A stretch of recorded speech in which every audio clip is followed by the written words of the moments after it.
بسم اللہ الرحمن الرحیم 18واں پارہ کا خلاصہ پیش کیا جائے گا۔ اس میں سورۃ المومنون اور سورہ نور شامل ہے۔ سب سے پہلے اللہ تعالیٰ نے کامیاب مومن کی صفات بیان کی کہ جو نماز میں خشوع اور خضوع کرتے ہیں، لغو سے پرہیز کرتے ہیں، تزکیہ کرتے ہیں اور اپنے شہوت پہ کنٹرول رکھتے ہیں، ان کے لیے جائز راستہ صرف بیوی ہے۔ امانت اور وعدہ پورا کرتے ہیں، نمازوں کی حفاظت کرتے ہیں، یہی لوگ جنت الفردوس کے وارث ہیں جس میں ہمیشہ ہمیشہ رہیں گے۔ اس کے بعد اللہ تعالیٰ نے تخلیق کا پورا پروسیس بیان کیا کہ انسان کی تخلیق کیسے ہوتی ہے۔ اللہ نے کہا مٹی سے نطفہ بنایا، اس نطفے کو رحم میں ڈالا، نطفے کو ایک مدت تک ٹھہرایا، پھر لوتھرا بنا، لوتھرے پر گوشت چڑھایا گیا، گوشت کے اندر ہڈی بنائی گئی۔ ان تمام مراحل سے گزار کر انسان کو الگ الگ شکلوں میں بنایا گیا اور پھر انسان بنایا۔ انسان بنا کر اللہ تعالیٰ نے اس کو زندگی دی، پھر اس کو موت دی اور پھر کل قیامت کے دن اٹھایا جائے گا۔ اللہ تعالیٰ نے کہا کہ اللہ کتنا اچھا پیدا کرنے والا ہے، انسان کو کتنے مراحل سے گزار کر خوبصورت انسان اللہ تعالیٰ بنا دیتا ہے۔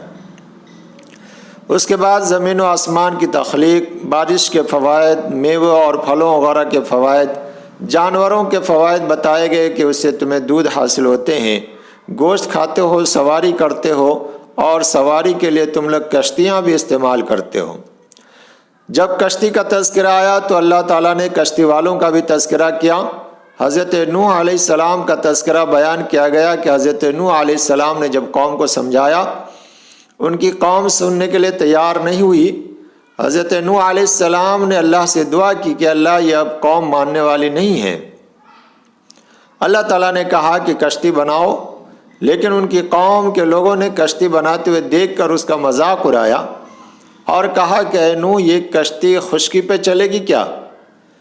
اس کے بعد اللہ تعالیٰ نے زمین و آسمان کو بارش برسانے کا حکم دیا، طوفان آیا، سیلاب آیا اور اس کے اندر اللہ تعالیٰ نے حضرت نوح علیہ السلام سے کہا کہ ایمان والوں کو اور ہر جاندار کے جوڑے اس میں رکھ لو۔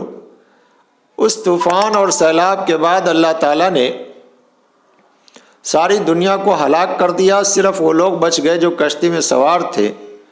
کشتی جودی پہاڑ پہ جا کے ٹھہری اور پھر وہیں سے ایک نئی آبادی شروع ہوئی۔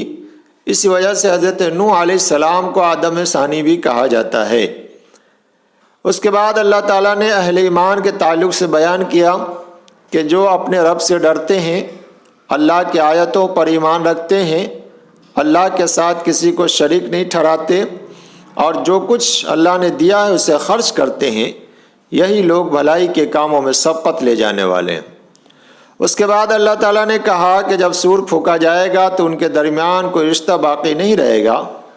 جس کے پلڑے بھاری ہوں گے وہ جنت میں جائیں گے اور جس کے پلڑے ہلکے ہوں گے وہ جہنم میں جائیں گے۔ اس کے بعد سورۃ النور کا آغاز ہوتا ہے۔ یہ بڑی اہم سورہ ہے۔ اللہ کے رسول نے فرمایا کہ اپنی عورتوں کو سورہ نور سکھایا کرو، اس میں شریعت کے قوانین بیان کیے گئے ہیں۔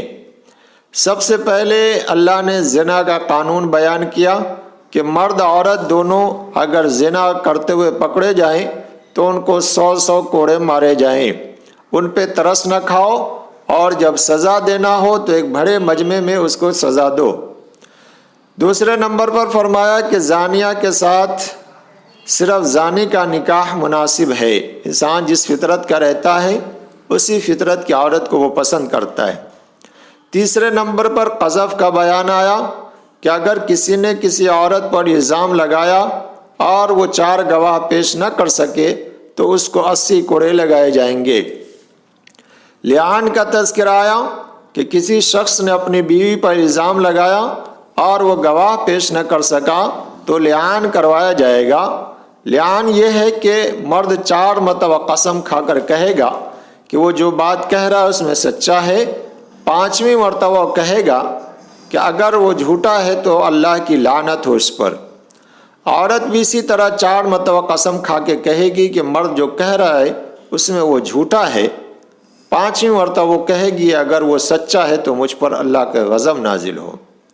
اس کے بعد اللہ تعالیٰ نے واقعہ افک کو بیان کیا، اور اسی واقعے کی وجہ سے یہ صورت بھی بہت ہی مشہور ہے۔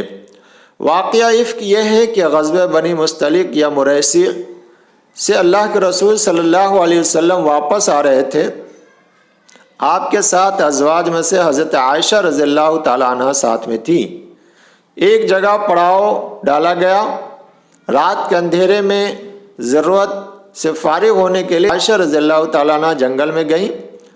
وہاں سے جب واپس ہار غائب ہے، تلاش کرنے کے لیے دوبارہ وہاں گئی۔ جب واپس آئی تو دیکھا کہ قافلہ جا چکا، اور قافلے والوں کو بھی کہا کہ آپ ہودج کے اندر بیٹھی ہیں یا نہیں۔ چنانچہ حضرت عائشہ رضی اللہ تعالیٰ عنہ اسی جگہ پر لیٹ گئی تاکہ اگر کوئی تلاش کرنے والا آئے تو تلاش کرتے وہاں پہنچ جائے۔ حضرت صفوان بن معطل رضی اللہ تعالیٰ عنہ کو اللہ کے رسول نے پیچھے چھوڑ رکھا تھا تاکہ جو بھی سامان وغیرہ کچھ ملے اس کو لیتے ہوئے چلے آئیں۔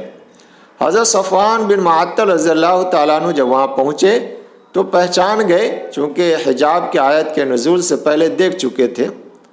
حضرت صفوان بن معطل رضی اللہ تعالیٰ عنہ نے بہت زور سے انا للہ و انا الیہ راجعون پڑھا۔ حضرت عائشہ رضی اللہ تعالیٰ عنہ کی آنکھ کھل گئی، اور پھر بیٹھی حضرت صفوان بن معطل نے اپنی اونٹنی کو قریب کر دیا اور اس کو بٹھا کر مدینہ لے آئے۔ اس بیچ منافقین نے بڑے اواویلا کیا اور برے الزامات لگائے، بڑا کشمکش کا عالم رہا۔ حضرت عائشہ رضی اللہ تعالیٰ عنہ خود کہتی ہیں کہ یہ واقعہ سن کر رو رو کر میرے آنسو خشک ہو گئے تھے۔ اللہ کے رسول بھی پریشان، سب لوگ پریشان تھے۔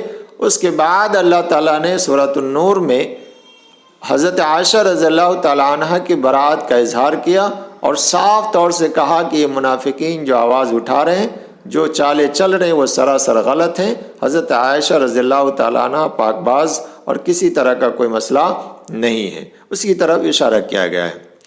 6 نمبر پر اللہ تعالیٰ نے کہا فحش کی تشہیر نہ کرو، باتیں غلط، تصویر غلط، یہ ساری چیزیں شیئر نہ کیا کرو۔ پرائیویسی کا خیال کرو، یعنی کسی کے گھر جانا ہو تو اس کو سلام کر لیا کرو، اس کے دروازے پہ دستک دے دیا کرو یا اس کو مانوس کر لیا کرو، اس کی طرف اللہ تعالیٰ نے اس میں اشارہ کیا ہے۔ پھر اس کے بعد اللہ تعالیٰ نے یہ کہا کہ حجاب کا مسئلہ بیان کیا اور کہا کہ نگاہیں نیچی رکھو، شرمگاہوں کی حفاظت کرو، اور مرد عورت میں دوریاں بنائے رکھو۔ عورتوں سے کہا کہ جب باہر نکلنا ہو تو اپنے جسم پر کپڑے ڈال لیا کرو، لباس بالکل تنگ اور چست نہ ہو۔ پھر اللہ نے کہا کہ اپنے زینت کا اظہار نہ کرو۔ زینت کا مطلب یہ ہے کہ ایکسٹرا کوئی چیز لگانا، بناؤ سنگھار کر کے باہر دکھانا درست نہیں ہے۔ عورتوں کے لیے اللہ تعالیٰ نے اجازت دی ہے کہ وہ بناؤ سنگھار کرے، لیکن صرف شوہر کے لیے، دوسروں کو دکھانے کے لیے اس طرح کرتی ہے تو وہ گنہگار ہوگی۔ اپنے پاؤں کو زمین پر پٹک کے نہ چلو، کوئی ایسے زیور نہ پہنو جس سے آواز آتی ہو، یا کوئی ایسی حرکت نہ کرو کہ بازو میں گزرنے والے مرد کو تمہاری موجودگی کا احساس ہو۔ ان ساری چیزوں سے اللہ تعالیٰ نے روکا ہے۔ اس کے بعد اللہ تعالیٰ نے کہا کہ چند لوگ ایسے ہیں جن کے سامنے پردہ ضروری نہیں ہے، شوہر ہے، باپ ہے، بیٹا ہے، بھانجا ہے، بھتیجا وغیرہ ہے، اس کے سامنے اگر سر پہ کپڑے نہ بھی رہے تو کوئی حرج نہیں ہے۔ اس کے بعد اللہ تعالیٰ نے وَأَنكِحُوا الْأَيَامَ مِنكُمْ وَالصَّالِحِينَ مِنْ عِبَادِكُمْ فرمایا، یہ سرپرستوں کو حکم دیا گیا کہ تمہارے درمیان جو نوجوان لڑکے یا لڑکیاں یا غیر شادی شدہ افراد موجود ہوں تو ان کی شادی کراؤ۔ یہ سرپرست کو، والدین کو حکم دیا گیا ہے۔ اللہ کے رسول نے بھی فرمایا کہ شادیوں میں تاخیر مت کیا کرو، اور اگر کوئی انسان اپنے بچے کی شادی میں تاخیر کرتا ہے اور اس کی وجہ سے اس کا بچہ کسی گناہ میں مبتلا ہو جاتا ہے تو اس کا گناہ اس کے ماں باپ پر ہوتا ہے۔ اس کے بعد اللہ نے کہا کہ غلام بھی شادی کر لے، اس کا اختیار ہے۔ اس کے بعد اللہ تعالیٰ نے کہا کہ ریڈ لائٹ ایریا وغیرہ قائم نہ کرو، اس سے اللہ نے منع کیا اور کہا کہ اپنی باندیوں کو زنا پہ مجبور نہ کرو۔ اللہ نور السماوات والارض، یہ بہت ہی مشہور آیت ہے۔ نور سے مراد نور ہدایت ہے، اور مطلب اس کا یہ ہے کہ اللہ پوری دنیا کو ہدایت کا نور دکھاتا ہے۔ کافروں کی مثال دی گئی کہ وہ اندھیرے پر اندھیرے میں مبتلا ہیں اور ان کے اعمال سراب کی طرح ہیں۔ مطلب یہ ہے کہ ریت بہت دور سے کبھی کبھی ایسا لگتا ہے کہ وہ پانی ہے، لیکن جب قریب انسان جاتا ہے تو کچھ اور ہی نظر آتا ہے۔ پھر اللہ تعالیٰ نے کہا کہ کچھ لوگ ایسے ہیں جن کو اجازت لینا ضروری ہے۔ اس میں فرمایا کہ خانگی ملازم اور نابالغ بچوں کو 3 اوقات میں صبح، دوپہر اور رات کے وقت گھر میں داخل ہونے کے لیے اجازت لینا ضروری ہے۔ اس کے بعد بوڑھی عورت کو پردے میں چھوٹ دی گئی۔ اس کے بعد اللہ تعالیٰ نے کہا اندھے، لنگڑے، لولے اگر کسی کے ہاں سے بلا ضرورت یا بلا اجازت کوئی چیز لے لیں تو وہ چوری اور خیانت میں نہ سمجھا جائے، اس لیے کہ وہ معذور ہے۔ ان سب باتوں کے اوپر اس سورت کا اختتام ہوتا ہے۔ اس کے بعد سورہ فرقان کا آغاز ہوتا ہے۔ انشاءاللہ کل سورہ فرقان کا خلاصہ آپ کے سامنے پیش کیا جائے۔